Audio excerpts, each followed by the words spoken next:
अपनी जब इस गुलशन पर डाली, मेरे देश की यारो बात कहाँ, मेरे देश की बात निराली है। ऐसा है मुजफ्फर अपना वतन, कुर्बान हो इस पर जान और तन। है रंग हिना जो हर गुल पर, शौदा के खून की लाली है। मेरे देश की यारो बात कहाँ, मेरे देश की बात निराली है। बच्चों के लिए एक नज़्म पेश करना चाहूँगा, अगर आप जी इजाज़त देते हैं। तुम्ही सगळ्यांनी डायनोसर बघितलाय ना? खऱ्यातला जिवंत डायनोसर बघितला नाही, पिक्चरमध्ये बघितला ना? आता ह्या कवितेमध्ये प्रत्यक्ष डायनोसर कसं घरी येतो आणि मग काय काय घडतं, हिंदी येतं ना थोडंफार? हो, मग आता ऐका. एक बड़ा सा डायनोसर एक दिन आया अपने घर, आकर बोला मम्मी को भूख लगी है खाना दो। मम्मी बोली रुक जाओ, लंबे बहुत हो झुक जाओ, बाथरूम से हो आओ, ब्रश करो मुंह धोआओ, साबुन मल के नहाओ तुम, तब खाने पर आओ तुम। नहा के आया डायनोसर, गीला हो गया सारा घर, देख रहा था इधर उधर, बच्चों को लग रहा था डर। श्रावा बोली इद्दू को पलंग के नीचे छुपे चलो। भैया को गुस्सा आया, बंदूक तान के चिल्लाया, जोर से छींका डायनोसर, उड़ गई बंदूक माले पर।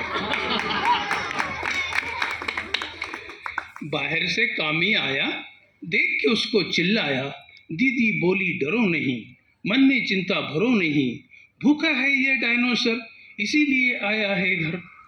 उधर से फुक्कू बेटे आए, हाथ में अपने डंडा लाए, बोले निकल जा डायनोसर, छोड़ मेरे फुप्पू का घर। अल्लाह ही अल्लाह करता हूँ, मैं न किसी से डरता हूँ। जब फुरकान पे पड़ी नजर, भागा डर के डायनोसर। मित्रांनो, हे डॉक्टर आहेत आणि एक शास्त्रज्ञ आहेत. इतकं मोठं काम आहे आणि हे मोठं काम आज आपल्याला ज्यांच्यामुळे भेटलं. मी एक छोटीशी विनंती करेल, मौलाना हरुणजी शेख यांना विनंती करेल, ते आपला जो संस्कृतमधला, कारण हे साहेब मुस्लिम आहेत पण संपूर्ण महाराष्ट्रामध्ये ज्ञानेश्वरीचं प्रवचन करणारे सगळ्यात प्रसिद्ध व्यक्तिमत्व आहे ज्ञानेश्वरी. तर एकच संस्कृतमधलं ते हाताशभूषणम वगैरे वगैरे ते, आणि त्याचा अर्थ आम्हाला सांगावा एवढीच विनंती. मैं सबसे पहले हमारे बड़े भाई अनिल कटारिया, मला वाटतं एक 6 महिने झाले असतील, एक प्रोग्राम होता आपले दौंड तालुक्यामधले, दौंड शहराचे एक जज साहेब, पुष्कळ 2-3 जज आले होते आणि त्या प्रोग्राममध्ये मला आमंत्रण दिलं होतं अनिल भैयांनी. आम्ही जातीने जरी मी मुस्लिम असलो आणि आमचे अनिल भैया जैन समाजाचे असले तरी आम्ही सख्या भावापेक्षा जास्त माझे वडील आणि अनिल भाऊचे वडील सख्या भावासारखे राहत होते. त्या संदर्भात मी नेहमी अनिल भाऊच्या शाळेमध्ये येतो, भेटतो आणि मी जिकडं तिकडं जातो. आज मी ह्या लहान मुलांना आणि मुलींना बघतो आणि माझ्या शाळेमध्ये सुद्धा, माझ्या मदरस्यामध्ये सुद्धा अशा मुली आहेत ज्यांना आई नाही बाप नाही. अनिल भैया नेहमी येत असतात.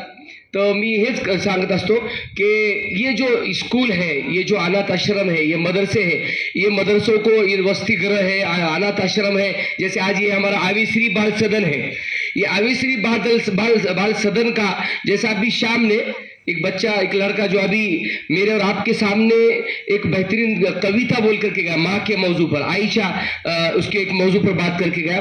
तो ये बच्चा छोटा था, छोटे से बड़ा, जैसे अब ये बच्चे सब छोटे बैठे हैं, ऐसे ही शाम भी बच्चा था, छोटे के बड़ा हुआ.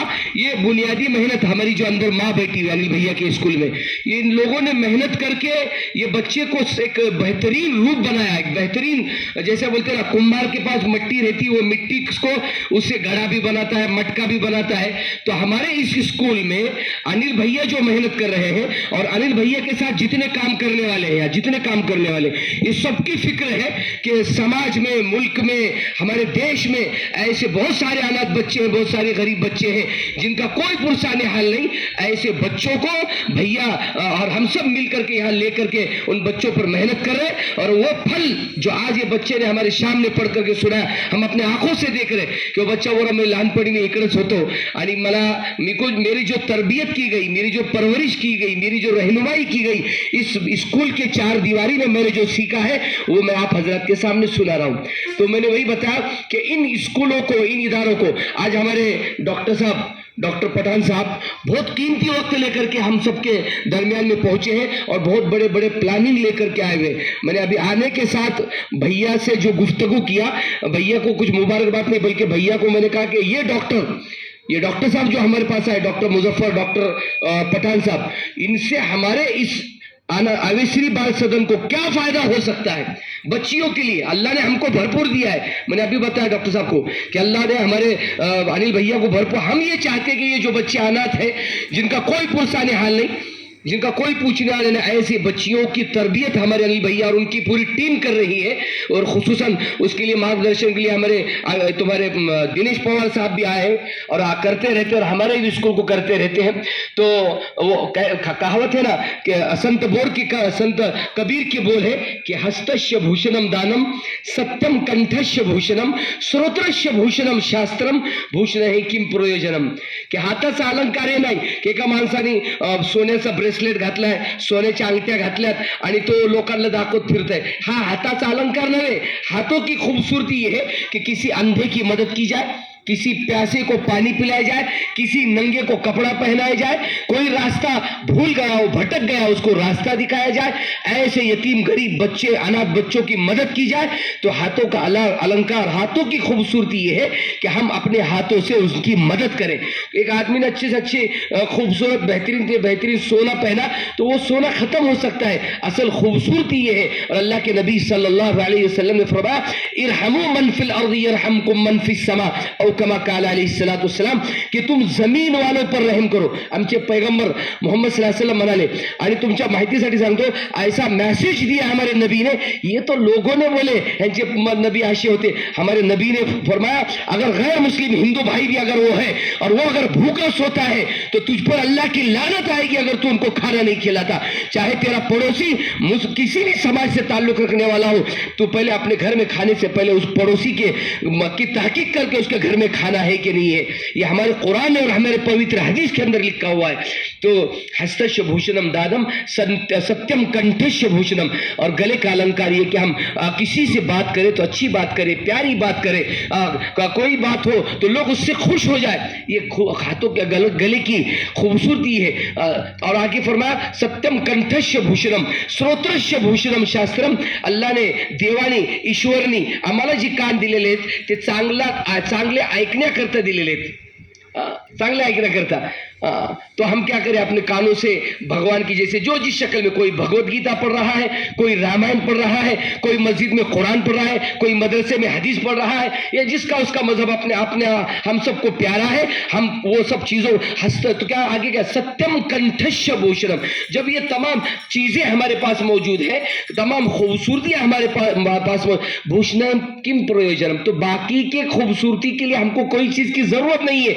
अगर हम भाई सोना पहनना कुछ जरूरी नहीं, हाथों में ब्रेसलेट सोने के पहनना जरूरी नहीं, ये तमाम खूबसूरती अगर हमारे पास है, तमाम चीजें अगर हमारे पास मौजूद है तो, और वो भी है ना कि ज्ञानेश्वरी मध्ये लिहिलेलं आहे, ज्ञानेश्वरीचा एक श्लोक है, पर स्त्री जाणावे माते समान। डॉक्टर साहब, पर स्त्री जाणावे माते समान, जरी आली ती चालूनी तरी धरावे तिचे चरण।